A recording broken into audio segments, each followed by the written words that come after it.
भारत की पनडुब्बी शक्ति में बड़ा इजाफा। भारत नौसेना की ताकत बढ़ाने के लिए 2 बड़े पनडुब्बी सौदों पर जल्द मुहर लगाने जा रहा है। करीब 1 लाख करोड़ रुपए की इन डील्स में 3 नई स्कॉर्पियन क्लास पनडुब्बियां और प्रोजेक्ट 75I के तहत 6 अत्याधुनिक स्टील्थ सबमरीन शामिल होंगी।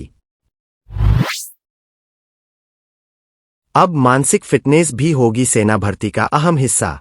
अगस्त 2025 से भारतीय सेना ने अग्निवीर भर्ती में मनोवैज्ञानिक टेस्ट को अनिवार्य कर दिया है। अब शारीरिक और शैक्षणिक परीक्षणों के साथ साथ 15 मिनट का यह ऑनलाइन टेस्ट उम्मीदवारों की मानसिक क्षमता और तनाव झेलने की योग्यता को परखेगा। भारत बनेगा सेमीकंडक्टर हब। प्रधानमंत्री नरेंद्र मोदी की जापान यात्रा ने भारत जापान तकनीकी साझेदारी को नई ऊंचाई दी है। इस दौरे में दोनों देशों ने सेमीकंडक्टर निर्माण, एडवांस टेक्नोलॉजी और मजबूत सप्लाई चेन पर मिलकर काम करने का संकल्प जताया। शंघाई सहयोग संगठन शिखर सम्मेलन में प्रधानमंत्री नरेंद्र मोदी ने चीन के राष्ट्रपति शी जिनपिंग के साथ द्विपक्षीय बैठक के दौरान पाकिस्तान से होने वाली सीमा पार आतंकवाद का मुद्दा उठाया। पीएम मोदी ने कहा कि क्रॉस बॉर्डर टेररिज्म भारत और चीन दोनों के लिए चुनौती है और इसे मिलकर खत्म करने की जरूरत है। इस पर चीन ने भारत को अपना समर्थन और समझ का भरोसा दिया। भारत नौसेना शक्ति में बड़ा कदम उठाने जा रहा है। साल 2026 में इंस्खांद्री पर पहली बार देश में बनी एयर इंडिपेंडेंट प्रोपल्शन यानी AIP सिस्टम लगाया जाएगा। इस तकनीक से पनडुब्बी बिना सतह पर आए कई हफ्तों तक पानी के नीचे रह सकेगी और दुश्मन की नजर से बची रहेगी। ट्रायल 2027 में पूरे होंगे और सफल होने पर सभी स्कॉर्पियन पनडुब्बियों में इसे लगाया जाएगा।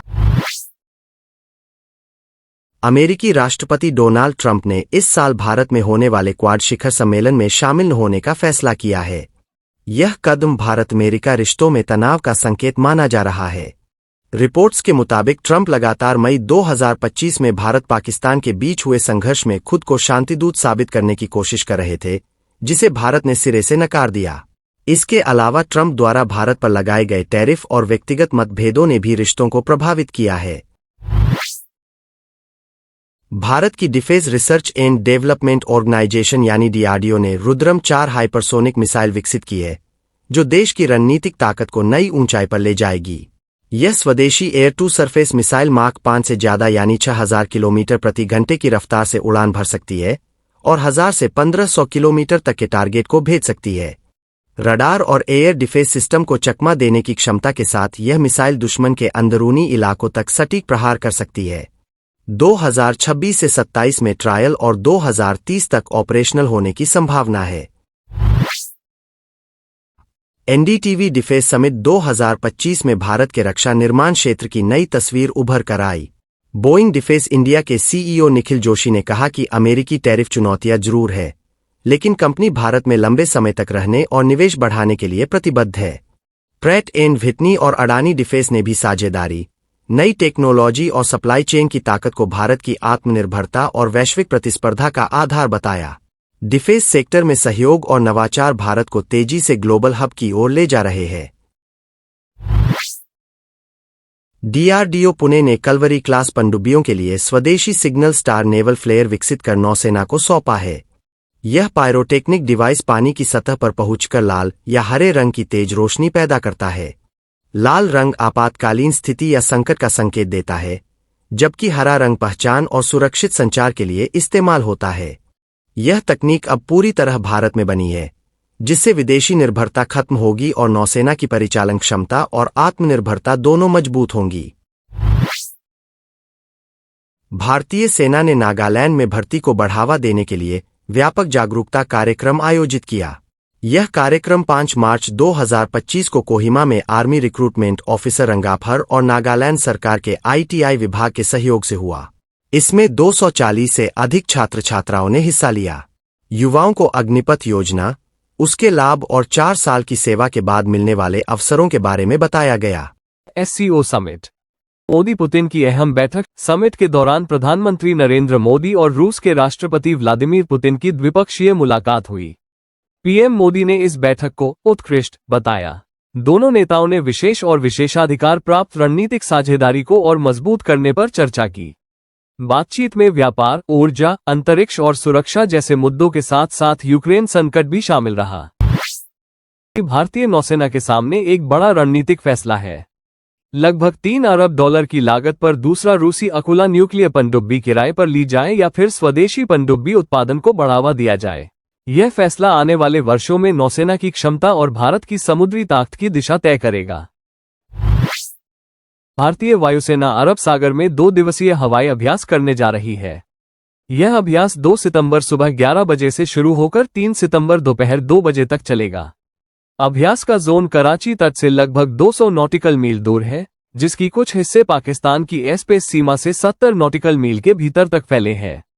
रक्षा अधिकारियों ने इसे नियमित ट्रेनिंग बताया है, लेकिन ये भारत की रणनीतिक तैयारी और ऑपरेशनल रेडीनेस को मजबूती देता है। भारतीय सेना का दल अमेरिका के अलास्का पहुंच चुका है, जहां 1 से 14 सितंबर तक युद्ध अभ्यास 2025 का आयोजन हो रहा है। ये भारत और अमेरिका के बीच 21वां सैन्य अभ्यास है। इस बार भारतीय सेना की मद्रास रेजिमेंट और अमेरिकी सेना की 11वीं एयरबोर्न डिवीजन साथ मिलकर ऊंचाई वाले इलाकों में युद्ध कौशल, हेलीबॉर्न ऑपरेशन, ड्रोन और साइबर वॉरफेयर जैसी आधुनिक तकनीकों पर अभ्यास करेंगे। इस संयुक्त अभ्यास का मकसद है दोनों सेनाओं की इंटरऑपरेबिलिटी को मजबूत करना और संयुक्त राष्ट्र शांति अभियानों में सहयोग बढ़ाना। और भारत ने विकसित किया है अत्याधुनिक integrated air defence weapon system यानी IADWS। यह मल्टी लेयर्ड शील्ड दुश्मन के एयरक्राफ्ट, ड्रोन, मिसाइल और लूटेरिंग म्यूनिशन से रक्षा करेगा। इसमें 3 मुख्य परतें हैं। यह network centric system command and control centre से ऑपरेट होता है, जो रियल टाइम में खतरे का आकलन करके सही हथियार को असाइन करता है। भारत की तीनों सेनाओं की जरूरतों को पूरा करने के लिए रूस ने combat proven Orion male drone offer किया है। ये प्रस्ताव 76 ड्रोन की ट्राई सर्विस रिक्वायरमेंट को पूरा करने के लिए है, जिनका इस्तेमाल निगरानी और सटीक हमलों के लिए किया जाएगा। खास बात यह है कि रूस इस ड्रोन के साथ ट्रांसफर ऑफ टेक्नोलॉजी और भारत में लोकल प्रोडक्शन का विकल्प भी दे रहा है। भारत में अब बन सकते हैं रूस के Su-57 स्टेल्थ फाइटर। मॉस्को निवेश का अध्ययन कर रहा है ताकि भारत में इन 5वीं पीढ़ी के लड़ाकू विमानों का प्रोडक्शन शुरू हो सके। शुरुआती जरूरत 2 से 3 स्क्वाड्रन की है। अगर डील हुई तो हाल जैसी भारतीय कंपनियां इसमें शामिल होंगी। ये कदम मेक इन इंडिया को बढ़ावा देगा और भारत रूस रक्षा साझेदारी को और मजबूत करेगा। भारत की वायु रक्षा क्षमता में बड़ा उछाल। S-500, S-400 और स्वदेशी कुशा मिसाइल सिस्टम मिलकर पाकिस्तान एयरफोर्स की उड़ान सीमित कर सकते हैं।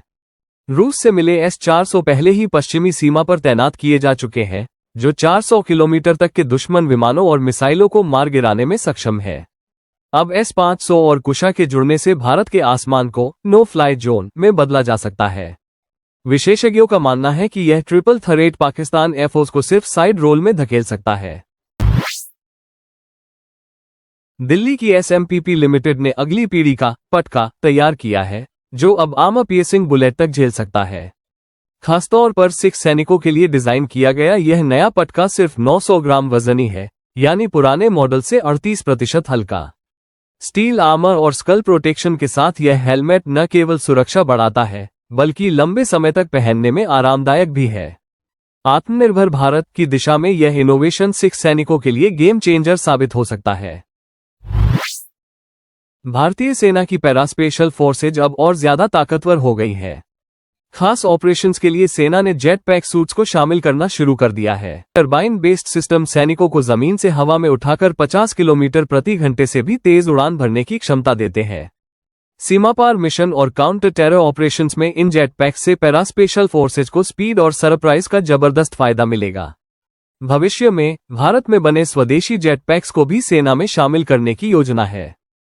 बीजिंग में 3 सितंबर को चीन ने जापान की द्वितीय विश्व युद्ध में हार की 80वीं वर्षगांठ पर विशाल मिलिट्री परेड की। इसमें पहली बार मिसाइलें, फाइटर जेट्स और एडवांस्ड ड्रोन समेत कई आधुनिक हथियार दुनिया को दिखाए गए। राष्ट्रपति शी जिनपिंग ने परेड की अगुवाई की, जबकि रूस के व्लादिमीर पुतिन, उत्तर कोरिया के किम जोंग उन और ईरान के राष्ट्रपति जैसे करीबी सहयोगी मौजूद रहे। हालांकि अमेरिका, जापान, भारत और यूरोपीय देशों के नेता इसमें शामिल नहीं हुए। चीन ने इस परेड से अपनी सैन्य ताकत, अनुशासन और वैश्विक शक्ति बनने की महत्वाकांक्षा का संदेश दिया। मलेशिया और वियतनाम ने भारत की BrahMos air launch cruise missile को अपने Su-30 MKM लड़ाकू विमानों पर लगाने में गहरी रुचि दिखाई है। अगर सौदा तय हुआ तो ये देश ब्राह्मोस के एयर वर्जन को अपनाने वाले पहले विदेशी ऑपरेटर होंगे। ब्राह्मोस दुनिया की सबसे तेज क्रूज मिसाइल है, जिसकी रेंज अब 450 से 800 किलोमीटर तक बढ़ाई गई है।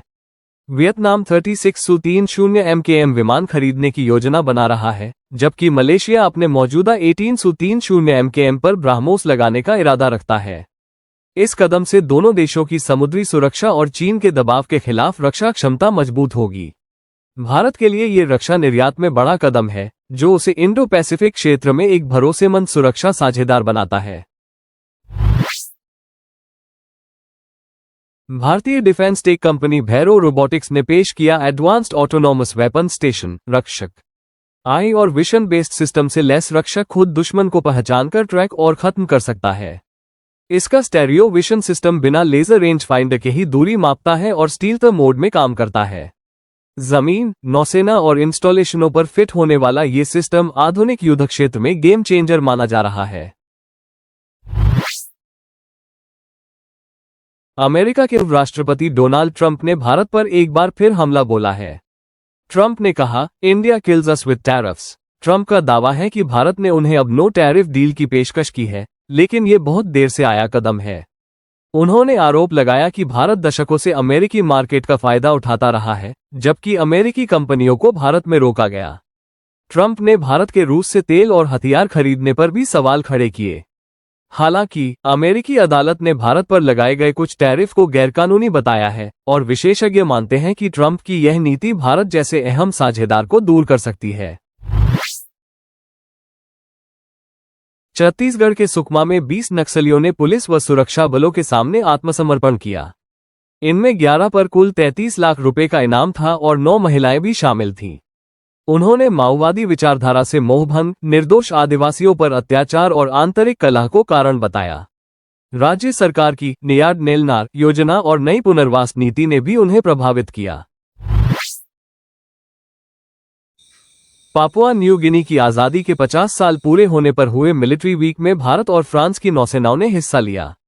इंडियन नेवी का इंस कदमत और फ्रेंच शिप ऑगस्ट बेनेबिग पब्लिक के लिए ओपन रखे गए, जो भारत की एक्ट ईस्ट पॉलिसी और इंडो पैसिफिक में शांति व सहयोग की प्रतिबद्धता को दर्शाता है। इस कार्यक्रम ने भारत, फ्रांस, ऑस्ट्रेलिया और पीएनजी के बीच मजबूत समुद्री साझेदारी और क्षेत्रीय सुरक्षा सहयोग को और गहरा किया। भारत और जर्मनी ने ट्रेड और मार्केट एक्सेस बढ़ाने पर नई बातचीत की है। दिल्ली में हुई बैठक में रक्षा, स्पेस और ऑटोमोबाइल सेक्टर में सहयोग पर जोर दिया गया। दोनों देश Bharat EU free trade agreement को 2025 के अंत तक पूरा करने पर सहमत हुए। जर्मनी ने भारत को इंडो पैसिफिक का अहम पार्टनर बताया और 25 साल की रणनीतिक साझेदारी को और मजबूत करने का भरोसा दिया।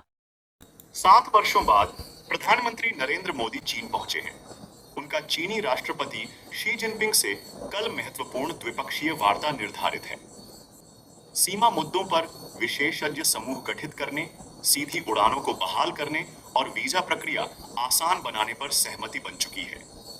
इस दौरे के दौरान प्रधानमंत्री मोदी की मुलाकात रूसी राष्ट्रपति व्लादिमीर पुतिन से भी होगी, जहां ऊर्जा सहयोग और अमेरिकी टैरिफ नीति के प्रभावों पर चर्चा की जाएगी।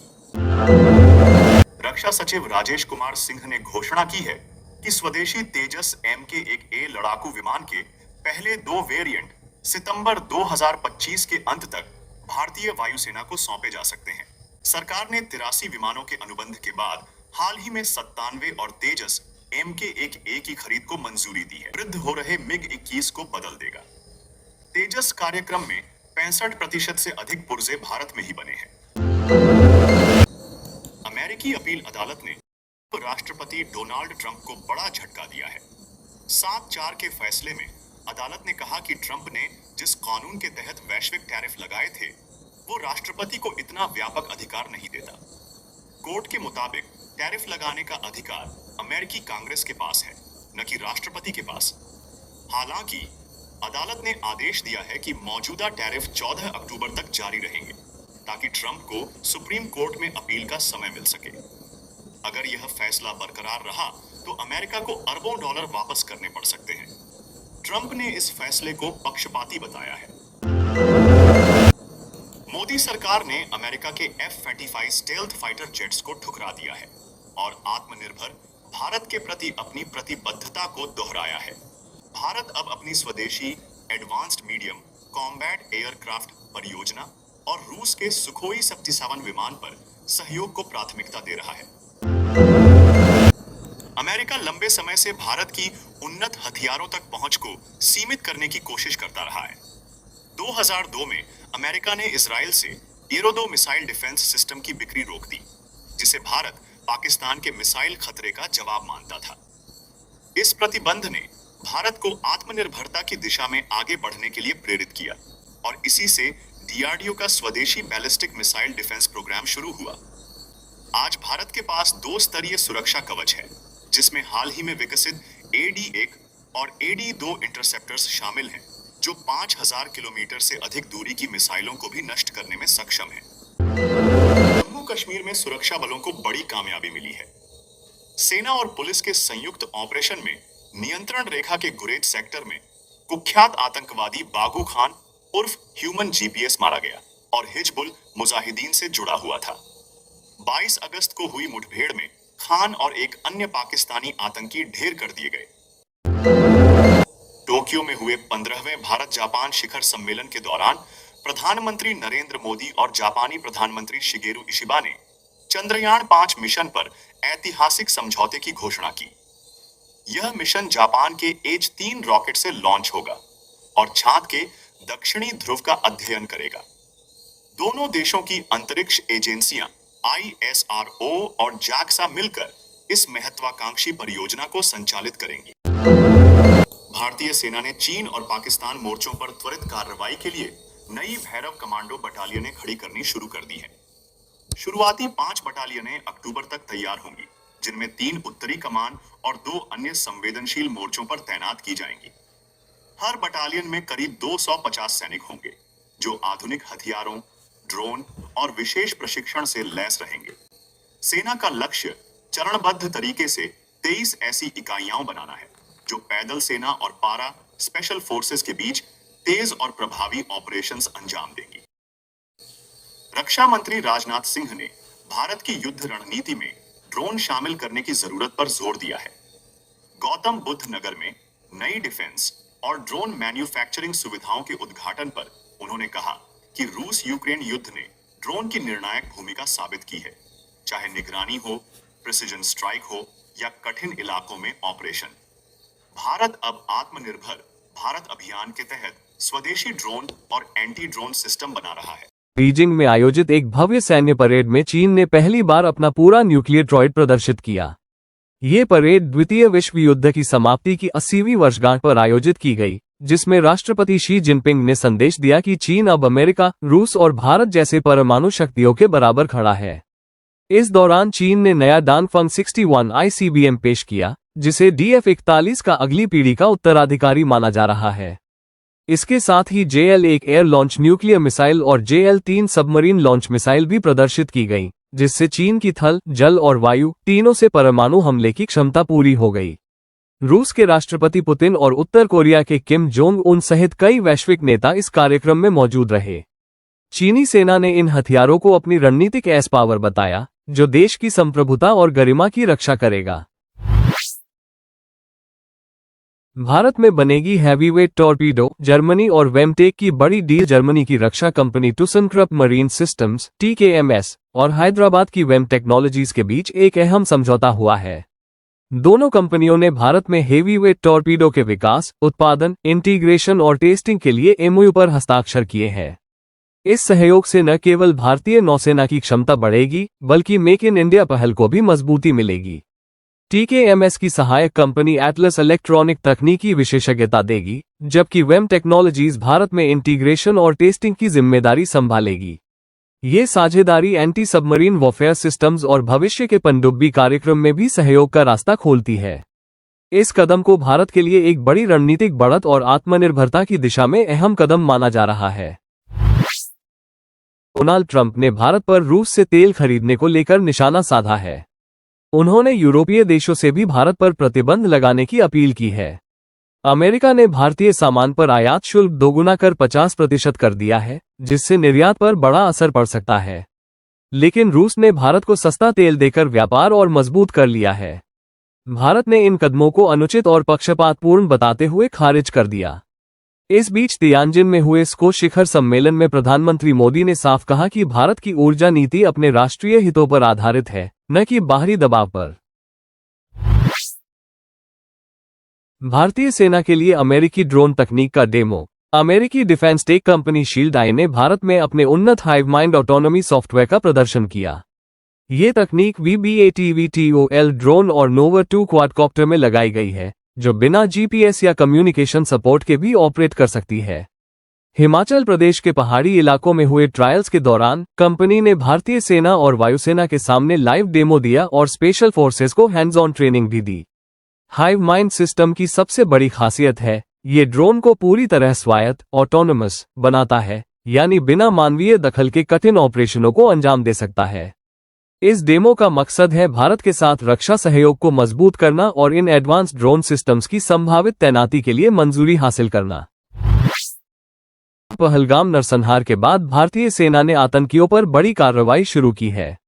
सेना की उत्तरी कमान ने ऑपरेशन सिंदूर का नया वीडियो जारी किया है, जिसमें ड्रोन सर्विलांस, मिसाइल स्ट्राइक और सटीक बमबारी के दृश्य शामिल हैं।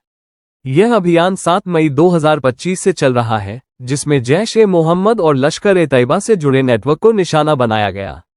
भारतीय सेना का ये जवाब पूरी तरह सर्जिकल और संप्रभुता पर आधारित बताया गया है। भारत दौरे पर आए सिंगापुर के प्रधानमंत्री लॉरेंस वोंग ने नई दिल्ली में प्रधानमंत्री नरेंद्र मोदी के साथ मुलाकात के बाद कहा कि भारत सिंगापुर साझेदारी साझा मूल्यों, आपसी सम्मान और विश्वास पर आधारित है। दोनों नेताओं ने skill development, advanced manufacturing, semiconductor research, green industrial park, financial connectivity, aviation और मैरीटाइम सहयोग पर जोर दिया। दोनों देशों ने कई समझौते किए, जिससे न सिर्फ आर्थिक रिश्ते बल्कि रणनीतिक और तकनीकी सहयोग भी नए मुकाम तक पहुंचेगा। भारत की आत्मनिर्भरता की दिशा में बड़ी उपलब्धि हासिल हुई है। DRDO ने 3 उन्नत रक्षा ग्रेड मटीरियल टेक्नोलॉजी इंडस्ट्री को ट्रांसफर की है। हैदराबाद स्थित DMRL में आयोजित समारोह में DRDO प्रमुख डॉक्टर समीर V. कमत ने ये तकनीकें भेल, JSPL और सेल को सौंपी। इसमें भेल को हाई स्ट्रेंथ रेडोम्स बनाने की तकनीक मिली है, जो मिसाइल गाइडेंस सेंसर की सुरक्षा में अहम है।